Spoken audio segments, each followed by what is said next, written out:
உங்களுடைய வாழ்த்துக்களுக்கு என்னுடைய நன்றியை தெரிவித்துக் கொள்கிறேன். அதே நேரத்திலே கழகத்தின் தலைவர் முதலமைச்சர் அண்ணன் தளபதி அவர்களுக்கும் தலைவர் கலைஞர் அவர்களின் மனசாட்சியாக திராவிட முன்னேற்ற கழகம் போற்றிய திரு மாறன் அவர்கள் இருந்த அந்த பொறுப்பிற்கு என்னை தேர்ந்தெடுத்து தந்திருக்கக்கூடிய முதலமைச்சர் அவர்களுக்கு என்னுடைய நன்றியை நான் தெரிவித்துக் கொள்கிறேன். திராவிட முன்னேற்ற கழகம் தன்னுடைய கொள்கைகளை எந்த காலத்திலும் விட்டு கொடுக்காது.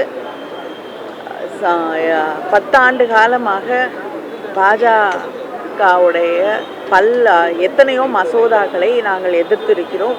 தொடர்ந்து சிறுபான்மை மக்களை, இந்த நாட்டின் அரசியல் சாசன சட்டத்தை காக்கக்கூடிய வகையிலே, சமூக நீதியை காக்கக்கூடிய வகையிலே திராவிட முன்னேற்ற கழகத்தின் செயல்பாடுகள் தொடர்ந்து இருக்கும். இதுதான் முதலமைச்சர் எங்களுக்கு சொல்லியிருக்கக்கூடிய அடிப்படை. நாடாளுமன்ற தேர்தலுக்கான தேர்தல் வாக்குறுதிகள் முக்கிய பணியாற்றிருக்கீங்க. பல முக்கிய வாக்குறுதிகள் கொடுத்திருந்தோம். கல்வி கடன் தள்ளுபடி, அதே போன்று நீட் தேர்வுக்கு பல முக்கிய வாக்குறுதி கொடுத்திருந்தோம். ஆனால் இப்போ ஆட்சி அமைக்க முடியல. இந்த வாக்குறுதிகள் நிறைவேற்ற திமுக என்ன நடவடிக்கை இருக்கு?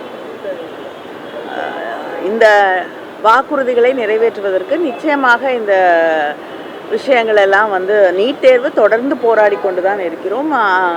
அதுவும் இன்னைக்கு கண்கூடாக எத்தனை குழப்பங்கள், எத்தனை மாணவர்கள் அதனால் பாதிக்கப்படுறாங்க அப்படிங்கிறத கண்கூடாக நாடு முழுவதும் பார்க்கக்கூடிய, புரிந்து கொள்ளக்கூடிய ஒரு நிலை உருவாகியிருக்கு. தொடர்ந்து நீட்டுக்கு எதிராக திராவிட முன்னேற்ற கழகம் செயல்படும். அதே போல் இன்னும் ஆமாம், கல்வி கடன் ரத்து தொடர்ந்து வலியுறுத்தி கொண்டு தான் இருக்கிறோம்.